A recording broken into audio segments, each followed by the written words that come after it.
a quiet rancher, a control-freak HOA president, and a herd of bison. What happens when the peace of rural Montana is shattered by an uninvited party? This isn't just a battle for land. It's a battle for justice. Watch as one man uses the power of his herd to send a message no one will forget.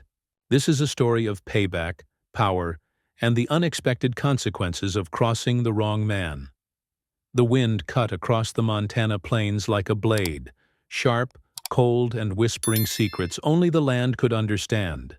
Jack Mercer stood at the edge of his porch, coffee in hand, watching the sunrise stretch over the wide expanse of his 200-acre ranch.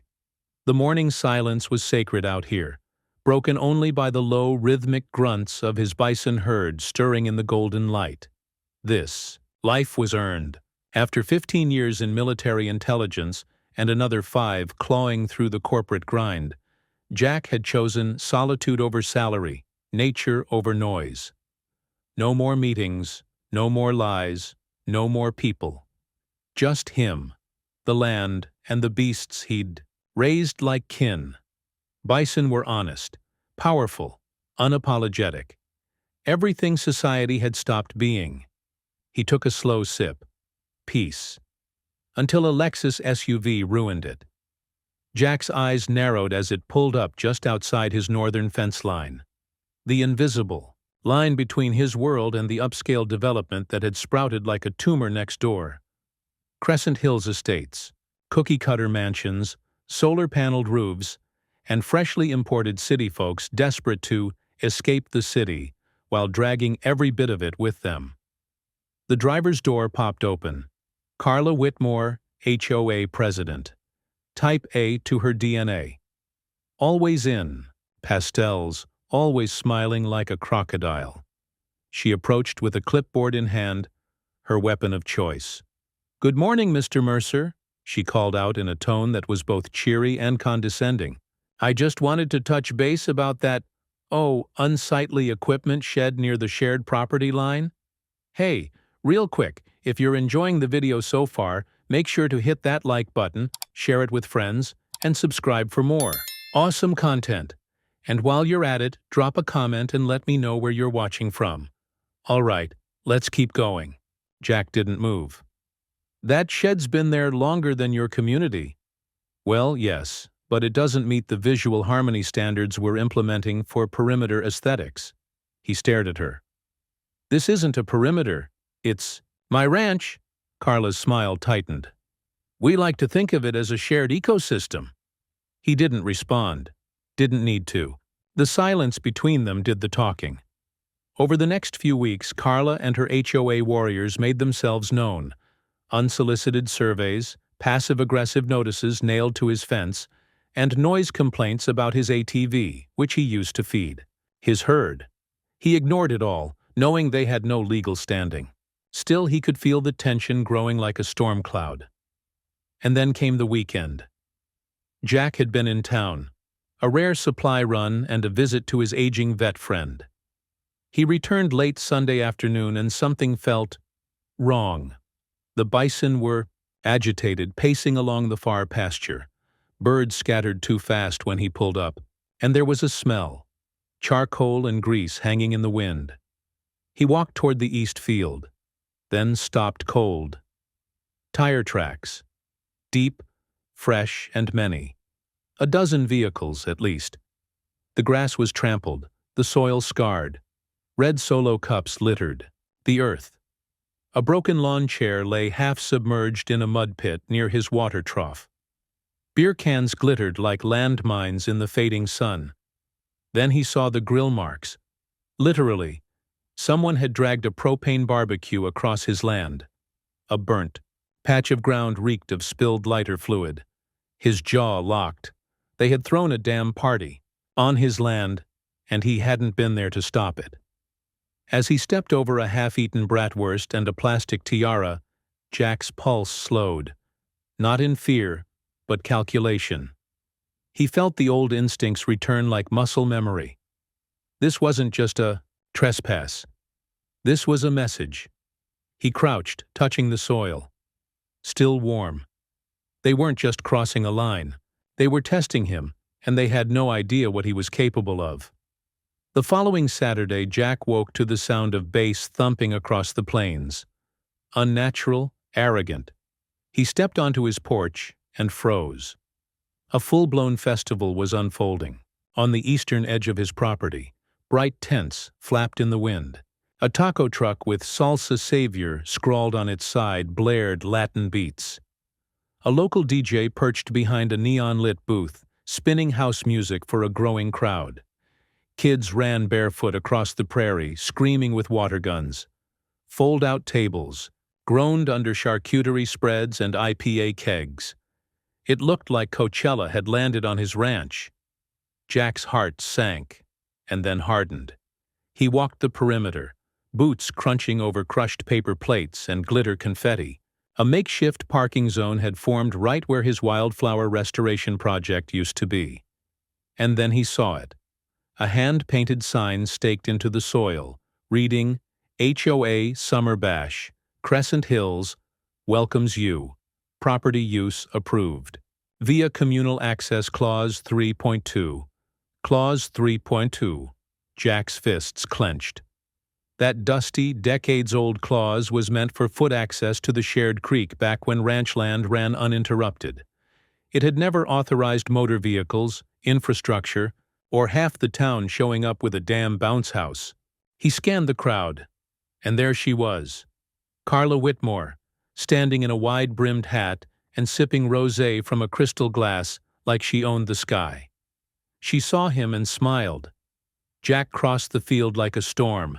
Get off my land. Carla turned, unfazed. Jack, you're being dramatic. It's a shared use zone under Clause 3.2. I had our HOA lawyer draft a temporary use permit. We even hired a cleanup crew. This is my ranch. You're trespassing. She gave a theatrical sigh, placing her glass on a nearby tray. You're being so hostile. Honestly, maybe the fresh air isn't helping your temperament. We can have this conversation with attorneys present. A few guests turned to watch. Jack noticed a man recording on his phone. Leave. Now. Carla tilted her head. Or what? You'll sick your Bison on us? Laughter rippled around her. Jack's eye twitched. He turned and walked back, burning the image into his mind. The smugness on her face, the wine dripping into his soil. Back at his cabin, Jack dialed Sheriff Dunley. Straight to voicemail. He tried again. This time, a terse response. We're aware of the event, Jack. Carla cleared it with the town council. You'll need to take it up in civil court. He hung up, pulse ticking like a landmine. Carla's reach went deeper than he'd thought. She'd wrapped City Hall around her perfectly manicured finger. That evening, Jack took his ATV around the damage zone, fire pits, dug directly into his grazing land. Chunks of sod burned to ash, fence posts, cracked and leaning, likely from drunk guests using them as seating. Trash, everywhere. Bottles in the irrigation ditch, a champagne cork in his water trough. Worse, footprints near the bison pasture. Someone had been inside the inner ring. He checked the motion cam, frame after frame.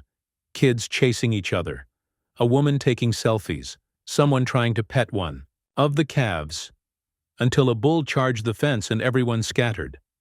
Jack stared at the footage, knuckles white on the keyboard. This wasn't just reckless. It was provocation. But this wasn't a war he'd fight with words. The next morning, he stood at the edge of his porch again, coffee untouched. From here he could see the bison grazing peacefully. Slow, deliberate, powerful. They trusted him. He had raised most of them since birth, named them, trained them. And now, they would help him reclaim what was his. He didn't need revenge. He needed clarity. And Carla? She was writing her own downfall in glitter pens and HOA bylaws. He walked to the barn, switched on the old circuit board, and began modifying the gate system. Jack wasn't a man prone to rage. He was methodical. Always had been. That's what made him dangerous. The night after the party, he sat at his kitchen table under the dim glow of a single hanging bulb, leafing through decades-old property records and zoning maps. Dust-coated binders, yellowed deeds, and forgotten clauses filled the space around him like ancient weapons waiting to be sharpened. He flipped a page and froze. There it was. A subsection in the 1972 land grant referring to temporary communal use of bordering acreage, pending private fencing, and livestock designation. He leaned in.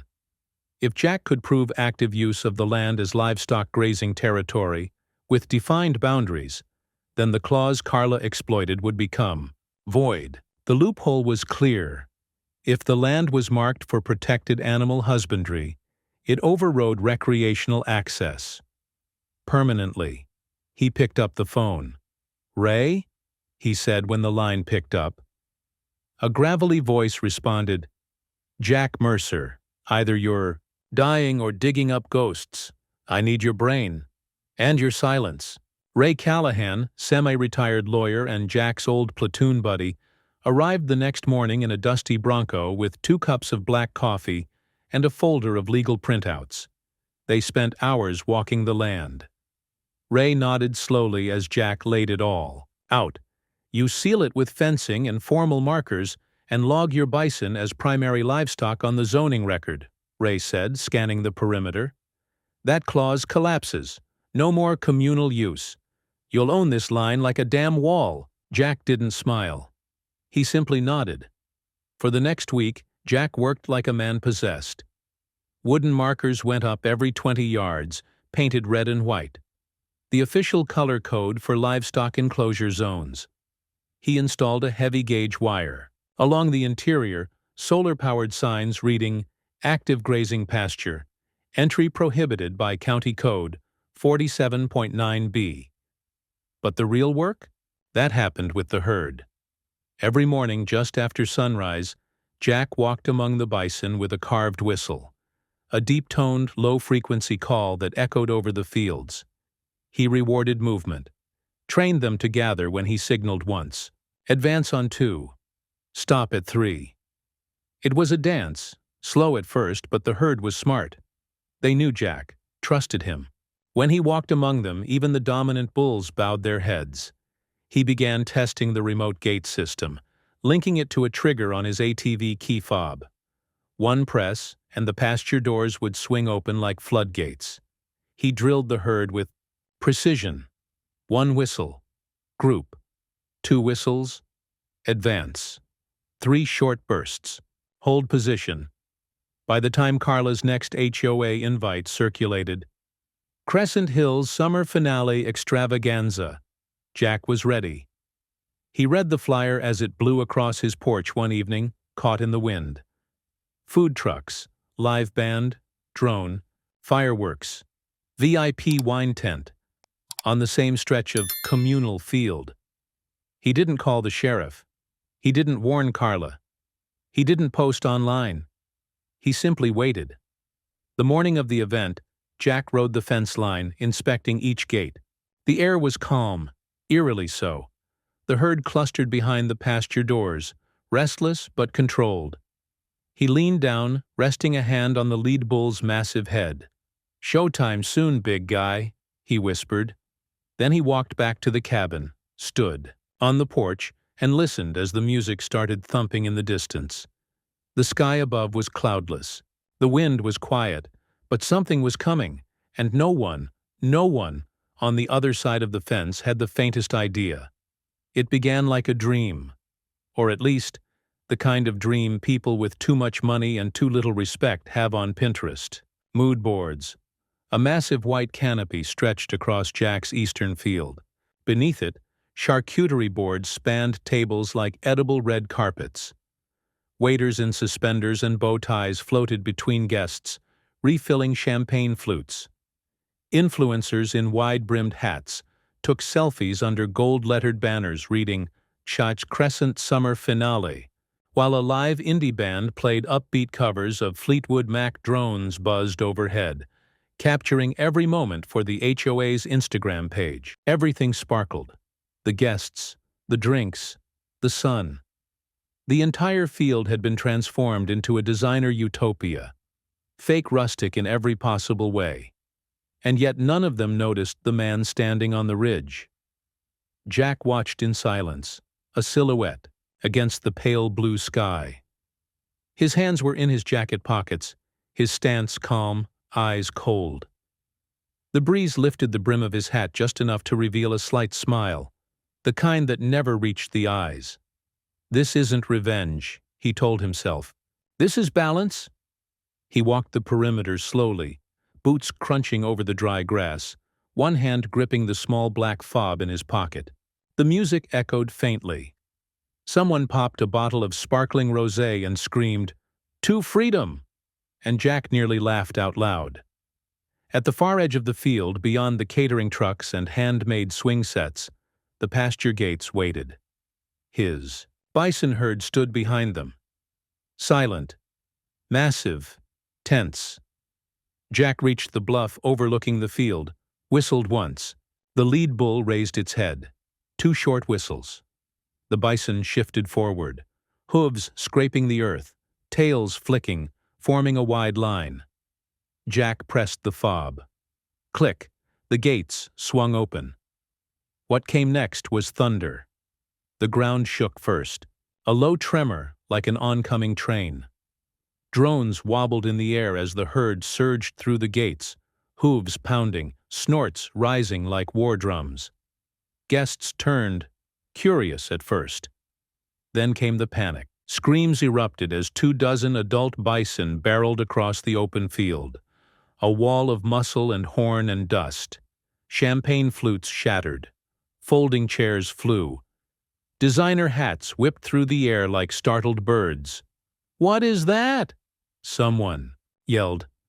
"Oh my God, they're coming this way." People scattered, diving behind cocktail bars, jumping into decorative pools, scrambling under buffet tables. An influencer tripped on her ring light stand and face-planted into a cheese platter. A man tried to climb a food truck and was promptly pulled down by a stampeding groomsman-looking guest who screamed, "Everyone for themselves!" The band stopped playing. The drummer bolted. The lead singer screamed and tried to grab his guitar, but a bison charged the amp and obliterated it. And then there was Carla. She stood near the VIP tent, shouting, "Everyone stay calm! I have contacts at the sheriff's office." But in her panic, she backed into a tipped-over barbecue grill. Her heel caught the slick surface and slid. Carla flew backward, arms flailing, and landed face first in a smear of barbecue sauce and coleslaw, the remains of her catered legacy. A drone zoomed in, capturing her in perfect 4K, mouth agape, pearls tangled in pork ribs, sunglasses cracked on her forehead, like a crown of shame. Jack watched from the ridge, arms folded. He let the herd run for exactly 3 minutes. Long enough to scare, not to injure. Long enough for a memory no one would ever forget. 3 sharp whistles. The bison stopped, as if yanked by invisible reins, and turned as one. Slowly they began their retreat back to the pasture. The guests stared in stunned silence. Phones shook in trembling hands. The music had died. Champagne still foamed in broken bottles. Somewhere, a child sobbed into a pool noodle. That night the footage went viral. Local news aired drone clips with dramatic headlines like, "Rancher's Revenge" or "Livestock Liberty." Carla's HOA status came under immediate review. But when reporters pressed legal authorities, they got a surprising answer. "Technically," said one zoning official, "Mr. Mercer didn't break any laws. The land was designated as open-use livestock pasture under a grandfather clause filed last week. Guests were warned via posted signage. It's rural Montana. Bison have the right of way." Jack said nothing publicly. He didn't need to. The land had spoken for him. The aftermath was swift. The HOA's reputation collapsed faster than a house of cards in a windstorm. Carla Whitmore, once the polished queen of Crescent Hills, was now a pariah. Lawsuits flooded in. not just from Jack, but from her own HOA members. The charges? Safety violations, unauthorized use of private land, and reckless endangerment. Her resignation followed soon after, and the public shaming was immediate. Every corner of the internet had a viral clip. Carla's face in the barbecue sauce. A meme, born from chaos. Her attempts to salvage her dignity only made her more of a punchline. Meanwhile, Jack's bison were hailed as local heroes. It wasn't long before his ranch became a point of pride in the community. He was invited to speak at agricultural expos, his story shared as a beacon of rural resilience and quiet justice. The bison, stoic and majestic, stood in his pasture, embodying the spirit of the land. And Jack's quiet vengeance. He took the newfound attention in stride. A few interviews here, a local award there.